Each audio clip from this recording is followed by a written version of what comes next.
Nós vamos falar sobre as 3 leis que regem a vida humana. Vamos usar como referências os capítulos 7 e 8 do livro de Romanos. Bom, deixa eu me apresentar, para os irmãos que não me conhecem, eu sou a Cristiane. E é um prazer enorme estar com os irmãos nesta manhã. Eu sei que nós não estamos juntos pessoalmente, mas estamos juntos de coração, na mesma fé, com o mesmo ideal de vida, que é chegar aos céus. E que nesta manhã nós possamos convidar o Espírito Santo de Deus para poder estar conosco, para encher as nossas vidas e transformar as nossas vidas. Bom, para dar início, vou fazer uma pequena oração aqui com os irmãos e nós já vamos começar a tratar do tema. Senhor Jesus, muito obrigada por estarmos aqui nesta manhã, que a tua palavra alcance, meu Pai, todas as pessoas que necessitam de ti, que precisam, Senhor Jesus, do seu abraço, do seu amor e que precisam, meu Deus, de uma renovação de vida. Assim nós te pedimos, Pai, e te agradecemos, não só hoje, mas para todo sempre. Amém. Então vamos dar início, irmãos. Eu fiz uma pequena introdução aqui, no intuito de podermos tratar um pouquinho do tema religião. Não vou falar sobre o conceito de religião, nem de religiosidade, nada disso. É só para dar uma pinceladinha, para que nós possamos introduzir o assunto e adentrar no assunto, Então, olha lá. Atualmente, muitas pessoas elas deixam de querer ir à igreja por não querer ser um religioso, As pessoas hoje em dia elas têm asco da palavra religioso, religiosidade, religião. Muitas pessoas consideram que a religiosidade é um sinônimo de opressão, o que de fato vem sendo, irmãos? Então a gente, como cristão, tem que mudar essa ideia, esse estereótipo. Muitos até entendem a importância de se ter uma fé, de acreditar no sobrenatural. O que eles não querem é ser religioso. Então, eles buscam uma igreja para quem não gosta de igreja, uma igreja diferenciada, Uma igreja para quem a igreja não gosta. A igreja com a ideia de caos comunitário coletivo. O que é isso? Uma mistura de todos os tipos de gente, porque nós sabemos, irmãos, que as pessoas elas são diversas, seja nos seus atos, nas suas atitudes, nos seus estereótipos. Tem uns que são infantis, outros que são maduros, outros que são reclamões, outros que são conservadores, sérios.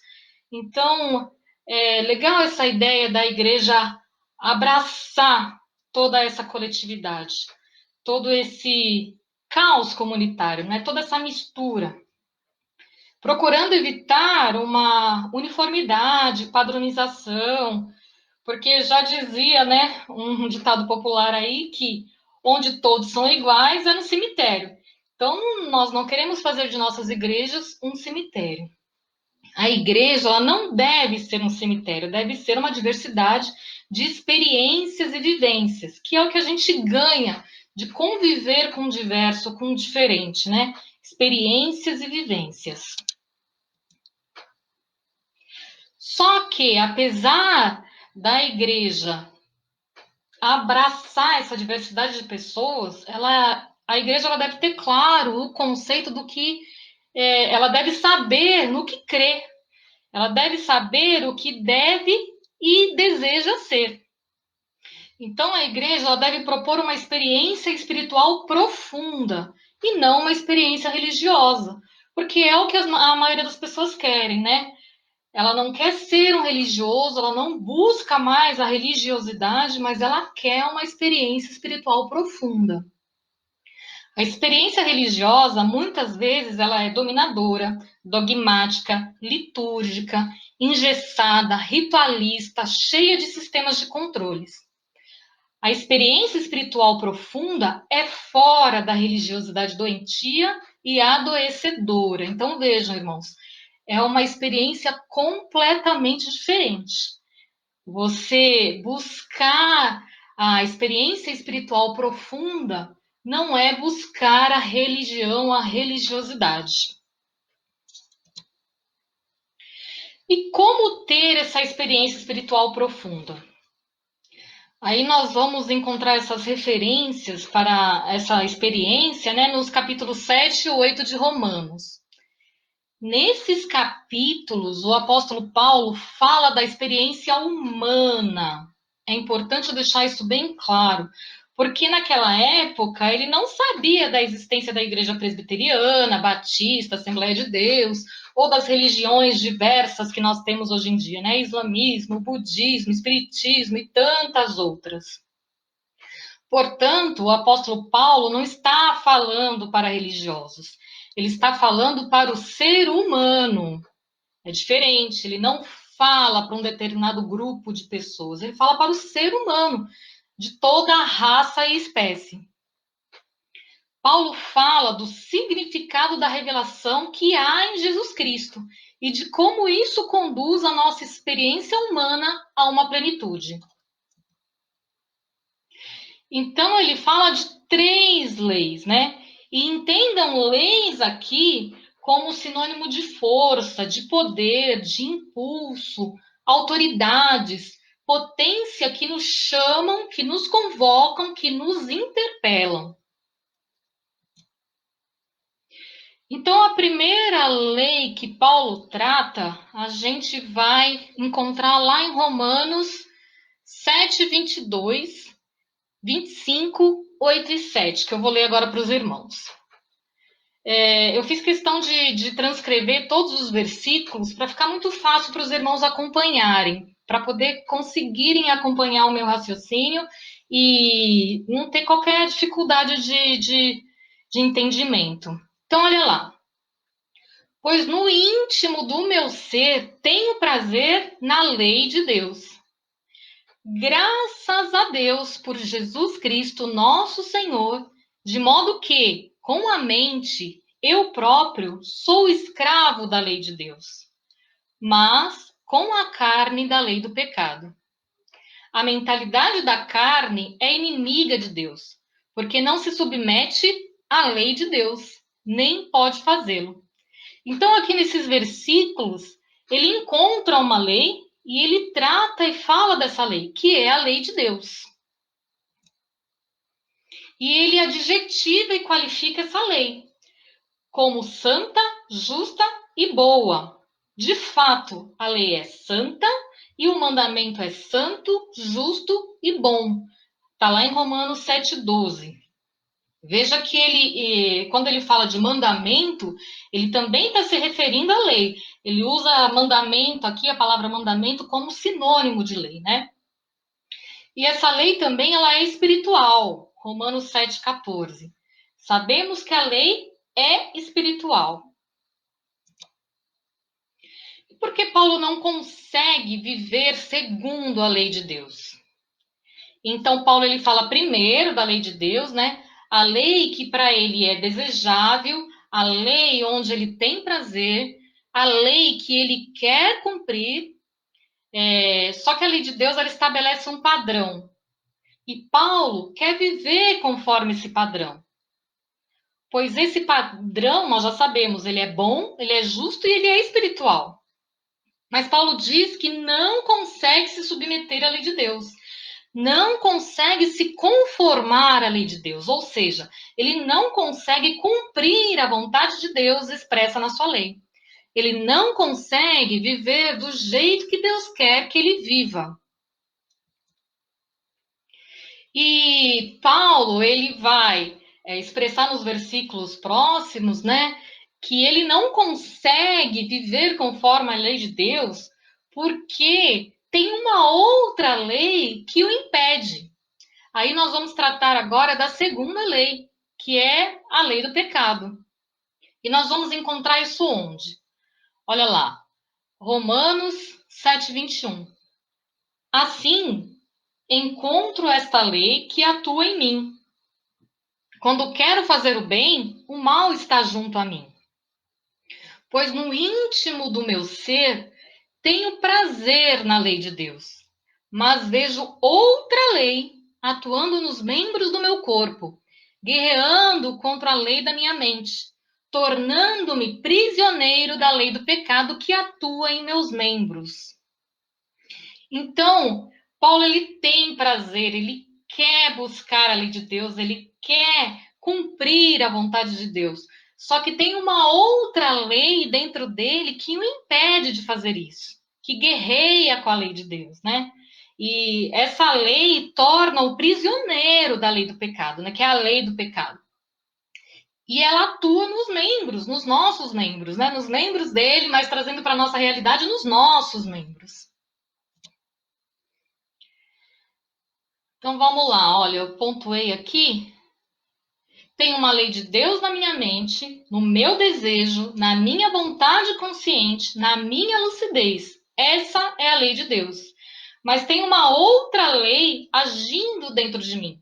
Há uma lei fazendo com que eu seja puxado para outra direção. E Paulo chama essa outra lei de lei do pecado. Lei do pecado que atua nos meus membros. E Paulo grita desesperado, né? Miserável homem que sou, quem me libertará do corpo sujeito a esta morte? Graças a Deus por Jesus Cristo, nosso Senhor, de modo que, com a mente, eu próprio sou escravo da lei de Deus, mas com a carne, a lei do pecado. Está lá em Romanos 7, 24 e 25. Em Romanos 8, 1 e 2, ele ainda fala: portanto, agora já não há condenação para os que estão em Cristo Jesus, porque por meio de Cristo Jesus, a lei do Espírito de vida me libertou da lei do pecado e da morte. Vejam que a lei de Deus nos puxa para um lado e a lei do pecado nos puxa para outro lado. Conscientemente queremos fazer o que está na lei de Deus, mas não conseguimos, porque a lei do pecado nos puxa para o outro lado. Eu até coloquei aqui uma figura com duas faces, né? Porque assim, nós queremos fazer a coisa certa, seguir a lei de Deus, mas a gente não consegue, porque há uma guerra, né? E nosso dilema, nossa angústia, isso é o nosso dilema e a nossa angústia, né, irmãos? Essa dicotomia. Aí Paulo diz que a mentalidade da carne é inimiga de Deus, porque não se submete à lei de Deus, nem pode fazê-lo. A carne que Paulo se refere não é o corpo físico, mas é uma disposição interior de alma, uma condição de algo que ocupa a nossa subjetividade e espiritualidade. Na nossa condição humana, tentamos fazer a vontade de Deus, mas não conseguimos. E na linguagem do apóstolo Paulo, é isso que quer dizer que nós somos pecadores, que nós estamos em pecado, que a nossa condição é de pecado. Na nossa mente, temos prazer na lei de Deus. Não somos inimigos da lei de Deus. Paulo não estava na carne. Ele desejava a lei de Deus, mas ele compreendia que tinha uma outra lei agindo dentro deles. Então, compreendo, irmãos, que essa carne, né, que Paulo trata aqui, essa condição humana de algo que ocupa a nossa subjetividade, muitas pessoas elas não estão nem aí, elas não frequentam uma religião, elas não têm um compromisso com Deus, então elas não têm esse dilema, essa angústia que nós temos, né, com o intuito de cumprir a lei de Deus. Então, para elas, tanto faz, elas fazer ou não fazer, mas nós temos, e nós lutamos, e nós guerreamos. Então, Paulo não estava na carne, ele desejava a lei de Deus, mas ele compreendia que tinha uma outra lei agindo dentro dele. E Paulo vivia essa agonia, essa angústia, e ele gritava: miserável homem que sou, quem me livrará desse meu corpo mortal, dessa minha condição de finitude, dessa minha condição humana limitada, puxada pela lei do pecado?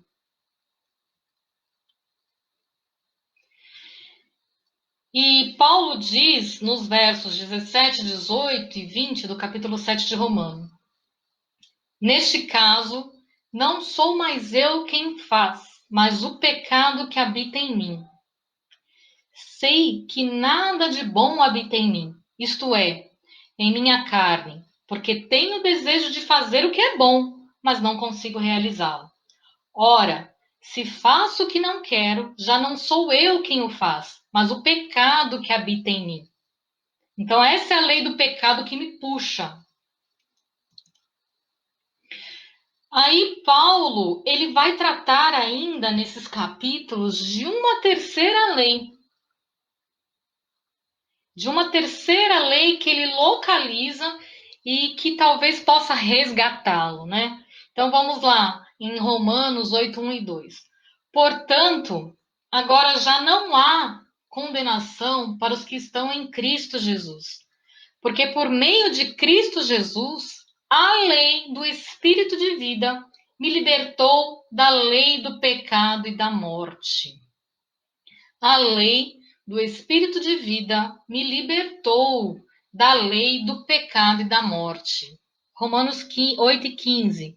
Pois vocês não receberam um espírito que os escravize, para novamente temer, mas receberam um espírito que os adota como filhos, por meio do qual clamamos Abba, Pai. Então, esse espírito de vida a qual Paulo está falando aqui, trata-se do Espírito Santo. Veja que ele coloca a palavra espírito em maiúsculo, né? Eu estou usando a Bíblia com a interpretação internacional e faz referência, né, a essa palavra com a letra maiúscula para enfatizar que é o Espírito Santo. O espírito de adoção, o espírito que nos diz que nós somos filhos de Deus, que não estamos mais debaixo de condenação. Somos filhos amados de Deus. E é esse espírito que testemunha ao nosso espírito, com letra minúscula, né? Que somos filhos de Deus. A lei do Espírito Santo, ela age em nós. Poder de Deus que atua em nós, nos interpela, nos chama, nos guia. Pelo Espírito, fazemos a vontade de Deus. Vejamos o que diz Romanos 8:9. Entretanto, vocês não estão sob o domínio da carne, mas do Espírito, se de fato o Espírito de Deus habita em nós. E se alguém não tem o Espírito de Cristo, não pertence a Cristo. Então, por mais que nós tenhamos essa guerra dentro de nós, em querer cumprir, em fazer a vontade de Deus, em cumprir a lei de Deus, e a lei do pecado não permite, ela nos puxa, nós temos a lei do Espírito Santo que nos guia. E é isso que a gente tem que buscar. A gente tem que buscar o Espírito Santo de Deus para que ele nos guie, para que ele nos dê a direção de como fazer a vontade de Deus, que é boa, perfeita e agradável. O Espírito Santo, o Espírito de Deus, o Espírito de Cristo nos adota na família de Deus e ele testemunha para o nosso espírito que somos filhos de Deus. Mais uma vez, irmãos, o Espírito de Deus, o Espírito de Cristo nos adota na família de Deus e ele testemunha para o nosso espírito que nós somos filhos de Deus. E muitas vezes nós ficamos em desespero, né? Nos achando miseráveis, porque não conseguimos fazer a vontade de Deus, porque pecamos novamente, falamos novamente o que não devia, mentimos novamente, cobiçamos, adulteramos, bebemos. Mas o Espírito Santo, ele vem e nos acalma, nos aconselha, porque nenhuma condenação há para quem está em Cristo Jesus, Filho amado de Deus. Então, por isso, a importância de nós buscarmos sempre o Espírito Santo, irmãos. E como saber se nós somos filhos amados de Deus? Pelo nosso desespero em ter pecado, nosso choro, nossa vergonha. Porque quem está na carne, como disse Paulo lá atrás, né? Ele não tá nem aí se ele fez o errado, se ele fez o certo. Ele simplesmente caminha conforme a vida vai levando ele. Mas nós, quando cometemos alguma coisa errada e nós sabemos que é errado, o nosso consciente diz que é errado, nós entramos em desespero, né? Nós choramos, nós sentimos vergonha. E quem faz isso conosco, né, irmãos? Quem que nos mostra que nós estamos errados, nós fizemos o que não é certo? O Espírito Santo. Olha lá, eu até escrevi: o sujeito que é inimigo da lei de Deus não está preocupado em fazer a vontade de Deus. Mas nós estamos. Sabemos que tem a lei de Deus e a lei do pecado. Tentamos fazer a lei de Deus e não conseguimos. Mas sabem quantas vezes Deus esperou ou acreditou que faríamos a sua lei? Nenhuma, irmãos. Nunca. Deus nunca esperou, Deus nunca acreditou que nós faríamos a sua lei, que nós cumpriríamos a sua lei, né? Quando falamos para Deus que não conseguimos fazer a sua vontade, Deus nos diz: você achou que iria conseguir? Aí nós, né, na nossa na nossa prepotência, respondemos que achamos.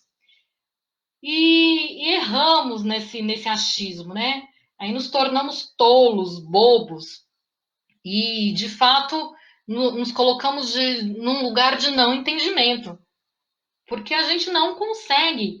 Tem uma lei do pecado atuando dentro de nós. Então, por que Deus deu a sua lei? Né? A pergunta que não quer calar. Se nós não conseguimos cumprir a lei de Deus, por que Deus deu a sua lei? Olha lá, para que nós pudéssemos saber que não conseguimos. Porque se Deus não nos desse a sua lei para sabermos que não conseguíamos, iríamos achar que somos Deus, pois conseguimos tudo. E veja, irmãos, por muito menos, muita gente já se acha um semideus, né? Então, se nós conseguíssemos cumprir tudo, fazer a vontade de Deus, nós de fato nos acharíamos Deus, o próprio Deus. E Deus colocou a sua lei para nos mostrar que não conseguimos.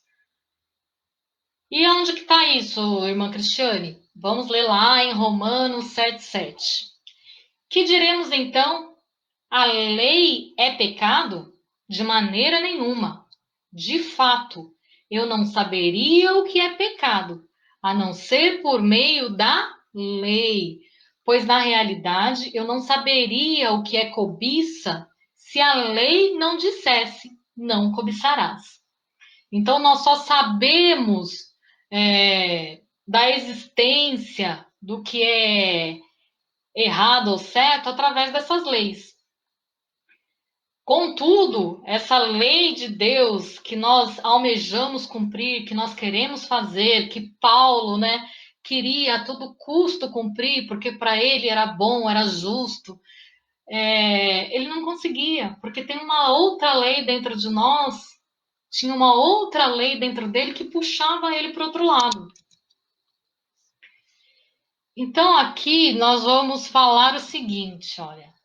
Eu fiz uma analogia, nós fizemos uma analogia aqui. A lei de Deus é o seguinte: Deus, ele coloca um pudim de leite condensado na nossa frente e coloca um recado dizendo que não devemos comer. Só que a vontade bate forte, né? As lombrigas começam a se remexer e eu digo, não posso. A lei de Deus diz que não é para comer. E ficamos ali lutando e tentando e não conseguimos, porque a vontade ela é muito maior.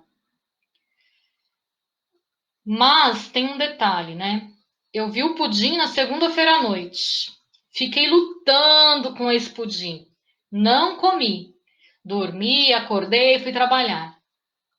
Daí eu encontro um irmão lá no meu serviço que me conta que comeu o pudim. E começo a julgá-lo. De fraco, de carnal, de insensato. Eu não comi? Se eu não comi, por que você comeu? O diabo está em você. Aí começamos a julgar porque não comemos de segunda para terça. Mas veja, irmãos, o pudim está na geladeira. Tem terça, quarta, quinta, sexta. Aí eu vou lá, luto, né, com esse pudim, mas eu não resisto. Chega na quinta-feira, eu como o pudim. Daí eu grito, eu me descabelo, eu me desespero. Miserável o que sou. Não posso chegar no trabalho, né, e falar para o meu irmão que eu comi o pudim. Não posso compartilhar com ele essa minha dor, porque eu também não consegui cumprir a lei de Deus. Porque eu já, na terça-feira, eu já acabei com a raça dele, já falei que ele era insensato, que ele era carnal, que ele era fraco. Então eu tenho que fingir que não comi o pudim. Aí nós começamos a ser o quê, irmãos? Nós começamos a ser hipócritas, começamos a agir como hipócritas, começamos a usar máscaras. E é isso que é religião. A religião é isso, irmãos. Tem a lei do pecado que puxa a gente e a lei de Deus. A religião é o ambiente das pessoas vaidosas, orgulhosas e prepotentes que acham que conseguem não comer o pudim. Das pessoas hipócritas que comem escondido e principalmente das pessoas que são frustradas, que um dia come, outro não come. Ela fica nessa luta, né? De tentar fazer a lei de Deus, cumprir a lei de Deus. Um dia ela consegue, outro dia ela não consegue. E essas pessoas elas entram numa neurose tentando fazer gestão de pecado. A religião é o ser humano que tem a lei do pecado dentro dele, acreditando e tentando fazer a lei de Deus. Ora consegue, ora não. Quem não está na religião não está nem aí com a lei de Deus. Eles estão na lei do pecado. E vez ou outra também faz a lei de Deus. Mas não estão nem aí. Estão de boa. Diferente de quem está na religião e tenta, de todas as formas, por todos os meios, cumprir a lei de Deus, né? Só que ora ele consegue, ora ele não consegue. E aí ele fica tentando, lutando com a lei do pecado e a lei de Deus. Só que qual que é o caminho a ser seguido, né? Como que a gente foge, escapa dessa dicotomia, dessa luta, desse dilema? É ouvir o Espírito Santo, pois ele já nos adotou na família de Deus. E não estamos mais debaixo de condenação, estamos libertos. Temos que parar de ficar na neurose de pecar ou não pecar e nos render ao Espírito Santo.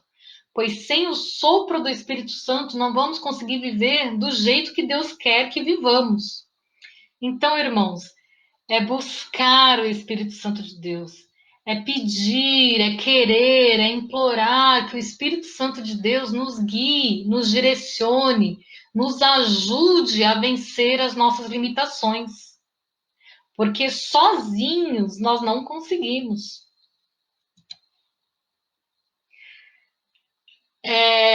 Aí eu trouxe aqui, né? É difícil viver a vida cristã.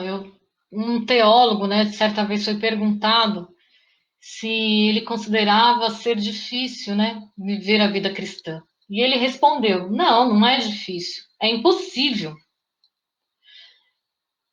Então entendo, irmãos, que nós só vivemos no caminho do discipulado de Jesus quando somos libertos da neuralegalista, moralista de cumprir a lei de Deus, de ficar se sentindo culpado, frustrado, fracassado por não conseguir. Ou ficar se sentindo orgulhoso, vaidoso, arrogante, prepotente quando conseguiu. Ficar nessa gangorra neurótica, né, louca, isso adoece.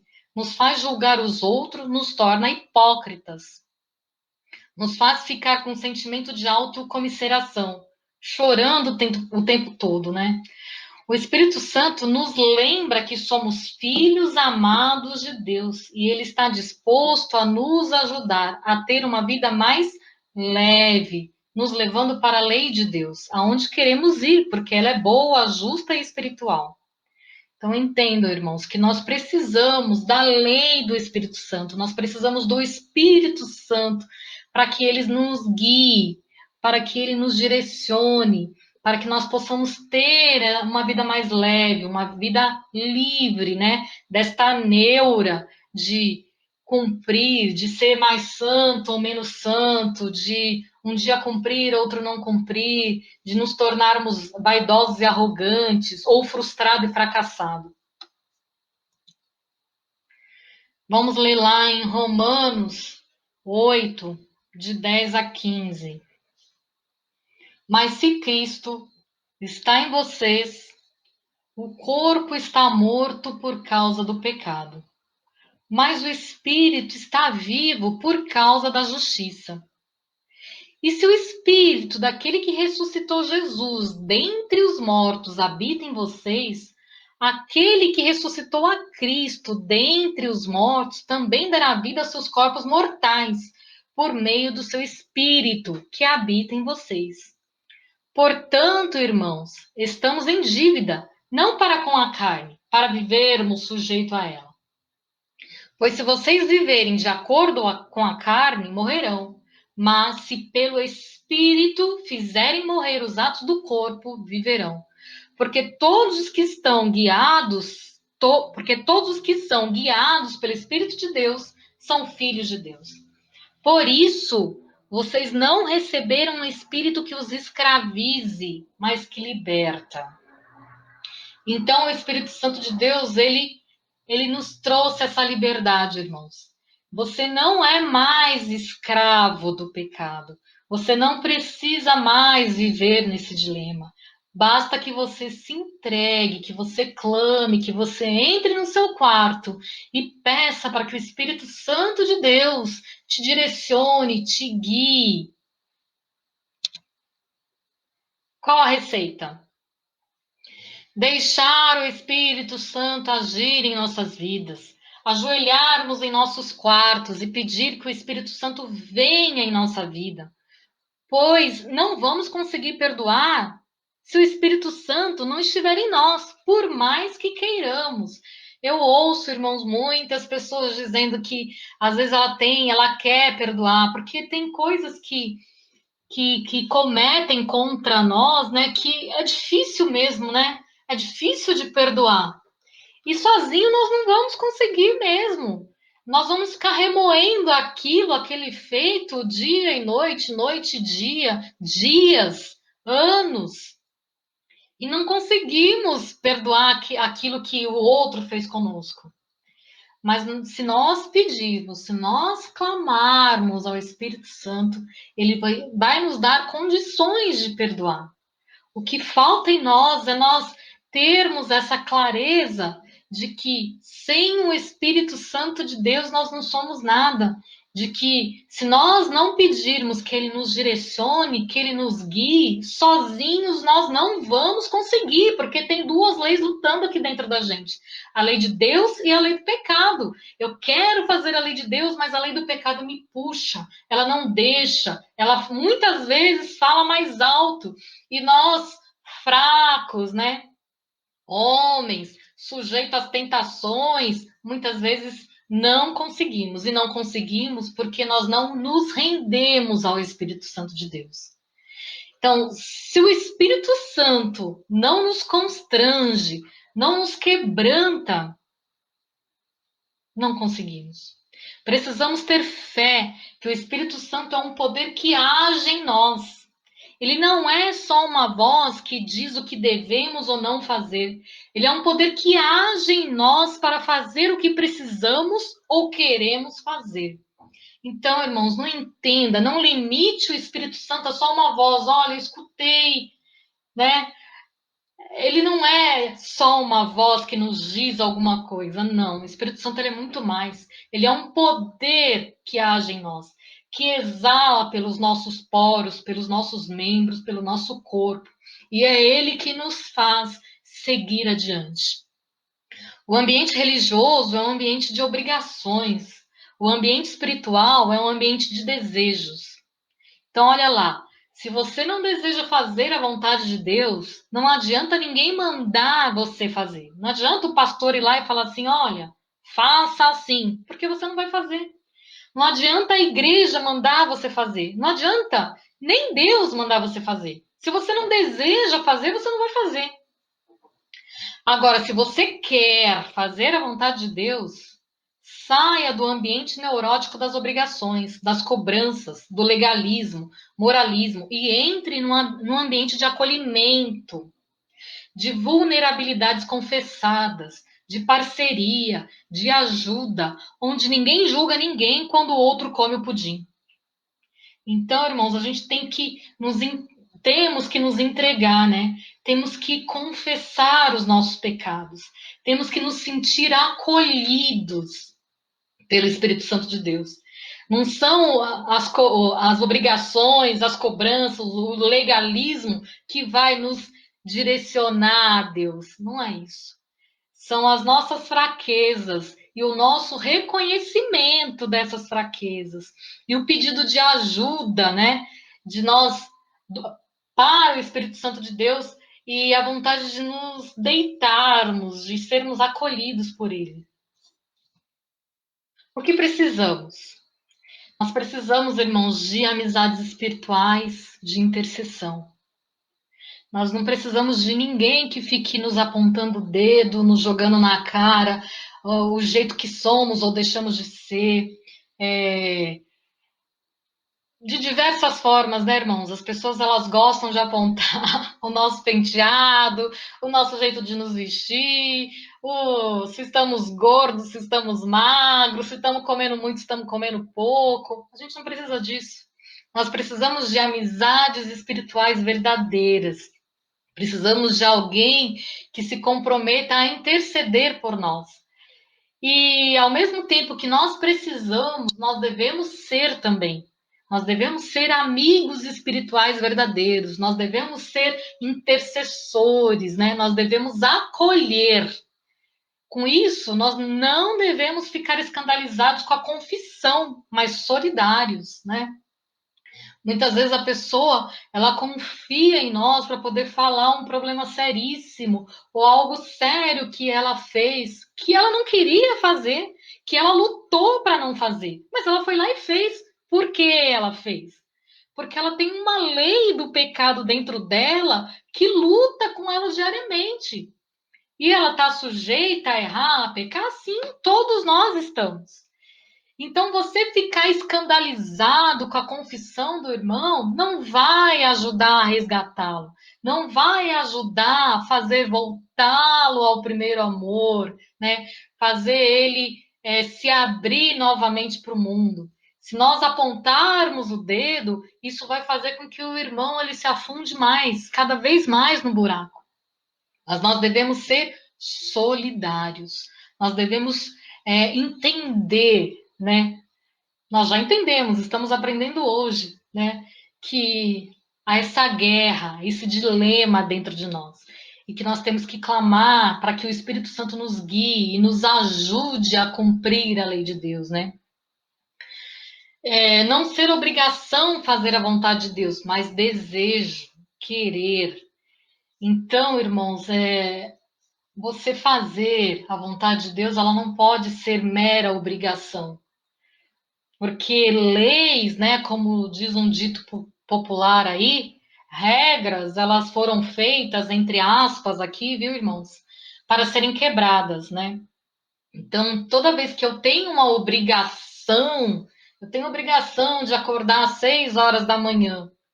Posso, dia ou outra, não acordar, porque eu dormi mais tarde no dia anterior? Posso. Eu tenho essa obrigação, mas eu posso quebrar essa regra, né? E da mesma forma, irmão, nós não devemos nos sentir obrigados a fazer a vontade de Deus, mas nós devemos ter o desejo, nós devemos querer. Isso é muito mais forte, né? Quando nós desejamos fazer alguma coisa, eu sei que os irmãos já ouviram diversos testemunhos de pessoas aí que lutaram para poder concluir um curso superior. Ela não tinha só a obrigação de ir na escola todos os dias, mas ela tinha o desejo de se formar. Ela queria muito aquilo, então ela lutou, ela se esforçou, né? E esse fardo se tornou muito mais leve. Então as pessoas lá fora, por vezes, nos interpelam dizendo: deve ser muito chato ser cristão, né? Porque não pode isso, não pode aquilo. Mas as pessoas elas estão enganadas. A diferença não é o que se pode ou não pode, mas o querer. Não é que nós cristãos não podemos isso ou aquilo, mas é que nós queremos ser diferentes, né? Nós queremos que as pessoas vejam o brilho de Cristo em nós, né, irmãos? Você não precisa, para você mostrar que é um cristão, você não precisa falar, não é no muito falar, não é gritar aos quatro ventos, né? As pessoas, elas notam em você algo diferente, algo especial, porque é demonstrado pelos nossos membros, pelas nossas atitudes, pelos nossos gestos, pelo nosso modo de agir, de acolher, de conversar. Então, não é a obrigação, irmãos. Não é, o ser, né? Não é o poder ou não poder, mas o querer. A questão da espiritualidade são os nossos desejos. O que desejo?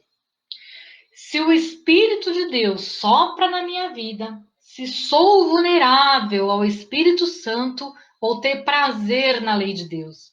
Mas quando eu tentar fazer a lei de Deus, não vou conseguir, porque tem a lei do pecado que me puxa. Aí eu paro e digo, ou me torno um religioso neurótico, né?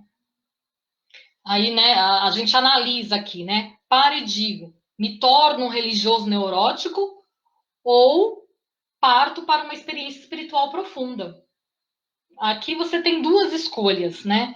Ou você se torna um religioso neurótico que usa máscaras, que é hipócrita, que acusa, porque ele não compreende o outro que cometeu um pecado qualquer. Ou eu parto para uma experiência espiritual profunda. Que lá atrás nós vimos que é diferente, né? Você ser religioso e você ter uma experiência espiritual profunda. E o que é ir para uma experiência espiritual profunda? É dizer, Espírito Santo, és bem-vindo aqui, vem inundar, encher esse lugar que é o desejo do meu coração. Há coisas que não conseguimos fazer sozinhos, só o Espírito Santo que pode fazer por nós. Andarmos na direção da vontade de Deus, já sabemos que a vontade de Deus ela é boa, perfeita e agradável, mas nós só conseguimos isso com a ajuda do Espírito Santo. E é o sopro do Espírito Santo que nos leva a uma vida leve, sem culpa, sem medo, sem neurose, sem necessidade de máscaras e hipocrisia, sem julgamentos, leve, livre, ouvindo o Espírito Santo de Deus dizendo: vem que eu te guio. Então, irmãos, se entregue, clame a presença do Espírito Santo na sua vida. Clame por ele todos os dias. Diga a ele que ele é bem-vindo, que ele é desejado, que você quer que ele te guie, que ele te leve. Porque você não precisa viver o fardo, né? O fardo que nós carregamos. Cristo já levou por nós. Nós não precisamos mais desse fardo. Nós não devemos permitir que ninguém coloque mais nenhum tipo de fardo nas nossas costas, mas nós devemos permitir que o Espírito Santo habite em nós. Nós devemos querer, clamar, pedir que ele esteja conosco todos os dias e que nos direcione. Bom, irmãos, eu vou encerrando por aqui. Eu peço perdão se eu me equivoquei aqui em alguma coisa. É a primeira vez que eu falo através de uma live, então nós estamos todos aprendendo, né? Essa pandemia está nos proporcionando experiências diversas, né? E estou com muita saudade dos irmãos. Eu espero de coração que todos estejam bem. Irmãos, não se sintam constrangidos em pedir ajuda, porque nós estamos aqui para poder ajudar uns aos outros, né? E eu acho que é nesse momento onde o mundo clama, né? Onde o mundo sofre, que nós devemos mostrar o verdadeiro cristianismo, né? Que nós estamos aqui uns pelos outros. Então, muito obrigada, irmãos. Fiquem com Deus. Um grande beijo. E à noite tem o nosso culto, né? A live do nosso culto. Não percam, irmãos. Deus abençoe a todos.